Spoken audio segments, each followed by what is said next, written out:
he shouldn't be doing that. Well, the complaint that's made by the Charity Commission, or rather the criticism, is that regardless of what Dr Chandauka says, or in fact the Sussex PR machine, that this could have all been dealt with privately and should have been. And actually, it's had an impact on charities in general because of how this is played out over the media. Now, do you think that's their fault, or do you think there is, of course, an interest in anything that the Sussexes do and they're always going to be criticised? Yeah, I mean, yes, there is. They're always good. There is an interest, and they are always going to be criticised, aren't they? Whatever they'll do, whatever they do, and those who are their detractors will always find a way to sort of to hit them. I think clearly it is an internal disagreement. This and.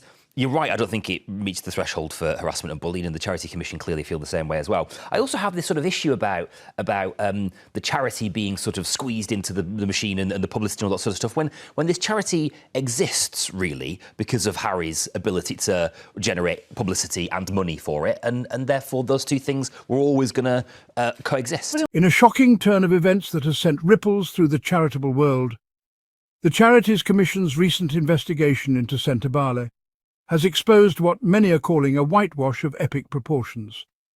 While clearing Prince Harry of misconduct allegations, the investigation conveniently ignored glaring financial irregularities and questionable leadership decisions that have led to a mass exodus of donors and supporters.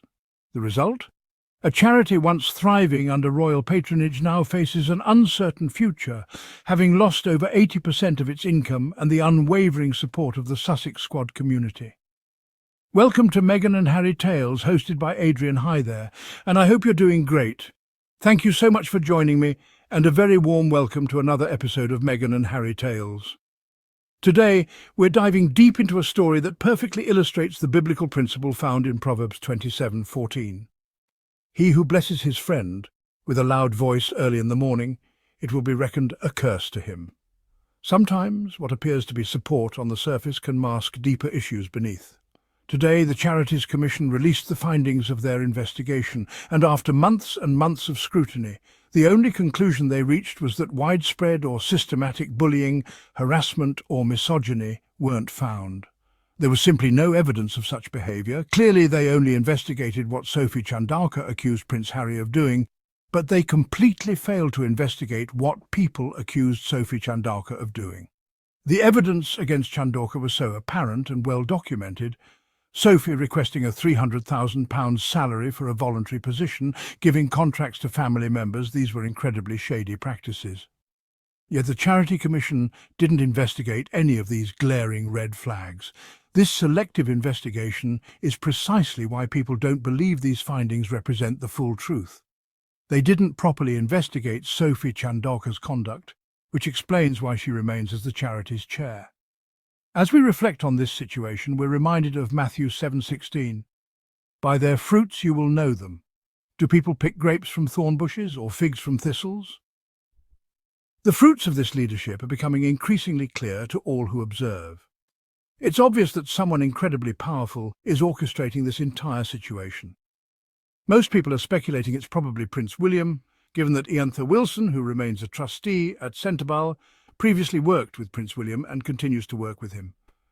This connection raises serious questions about conflicts of interest and behind-the-scenes influence. Following these revelations, people are actively boycotting Sentebale. It started with major donors who left approximately 2 years ago after Sophie Chandauka became chair. Now, one of the biggest sources of income for Sentebale, and I'm going to be completely honest here, has been the Sussex Squad. The Sussex Squad has been donating substantial amounts of money to Sentebale, and now supporters are dropping their financial backing, stating they will no longer contribute. Let me share the staggering figures that demonstrate the Sussex Squad's incredible generosity over the years. 2021 $20,000, $529 donated. 2022 $61,035 donated, a huge improvement. 2023 $64,325 donated, continued growth. Total $150,000 in direct Sussex Squad donations. This doesn't even include the substantial donations from 2019, which were equally impressive. That's an enormous amount of money, all contributed by dedicated supporters who believed in the charity's mission. All of this generous support has now been lost. Sentebale has literally forfeited all of that income. Sophie Chandauka appears to have mismanaged the funds so severely that it prompted Prince Harry and other trustees to resign. This woman has taken for granted everything that people were doing for the children of Lesotho, and now she's clinging to her position as if her life depends on it. It's truly shameful. To put this in perspective, the total amount raised in the 2022 to 2023 financial year was approximately £3.4 million. That's substantial funding that could have made a real difference. However, let's examine how much Sophie Chandauka has been able to raise since Prince Harry left the charity. The last time she publicly appealed for donations, people completely refused to contribute. The only amount she managed to raise was approximately £247 over the course of an entire month. How embarrassing and heartbreaking is that for the children who depend on this charity? Imagine going from £3.4 million to £247. It's absolutely devastating. As Scripture reminds us in 1 Timothy 6:10, "For the love of money is a root of all kinds of evil." Some people eager for money have wandered from the faith and pierced themselves with many griefs. This situation exemplifies how financial mismanagement and personal greed can destroy institutions meant to serve the vulnerable. Yet this woman had the audacity to blame Prince Harry for Sentebale's downfall. She claimed that when Prince Harry left the royal family, Sentebale's donations began declining. This assertion is completely false. Harry left the royal family in 2020, coinciding with the global pandemic when charitable donations universally decreased. The evidence now clearly shows that Sentebale cannot survive without Harry's involvement because the substantial funding came through Prince Harry's efforts and connections, not through Sophie Chandauka's leadership. Thanks to Sussex squad members on social media who continue providing valuable data analysis, we have a clearer picture of the financial devastation. Based on the 2023 Sentebale annual report, event income comprised 47.3% of all revenue, while institutional funding accounted for 33.4%. Major institutions refused to associate with the current leadership, and without Harry's participation, there will be no polo events historically, a major fundraising opportunity. The current leadership has effectively eliminated over 80% of Sentebale's income streams. This is catastrophically bad management. The situation has become so dire that charitable organisations and Sussex squad communities are actively advocating for people to cease donations entirely. Sussex Community Events, one of the major platforms where Sussex squad members coordinated charitable giving, has posted an official statement. Prince Harry and Prince Saiso believe there is no path forward for the Sentebale charity as long as Chandauka remains in position. Therefore, we, the global supporters of Prince Harry, will take similar action. There will be no fundraisers, and we urge you all to halt all recurring donations until Prince Harry provides further guidance.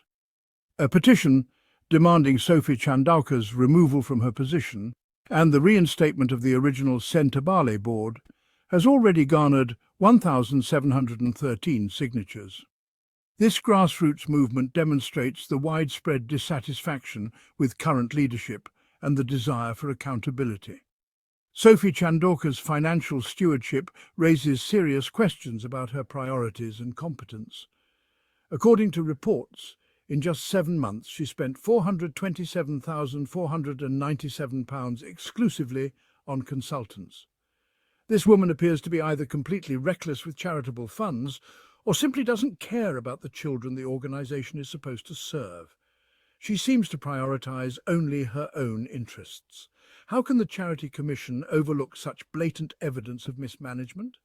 There must be some form of corruption or undue influence at play here. Powerful people are clearly protecting this situation because Sophie Chandauka alone doesn't possess the influence to orchestrate such a cover-up. As one commentator on the Jeremy Vine show astutely observed, this charity exists because of Prince Harry's ability to generate publicity and money for it. This statement is absolutely accurate. Most of the income has originated from people who support Prince Harry, whether through polo events or direct Sussex squad donations. Now that this crucial factor has been removed, Sentebale finds itself in an extremely vulnerable position. Sophie Chandauka must accept reality and relinquish control of this charity.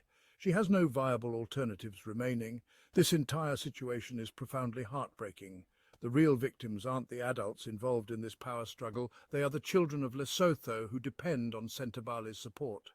I genuinely wish Sophie Chandauka actually cared about these vulnerable children, but her actions demonstrate that she never has and seemingly never will prioritize their welfare over her own interests.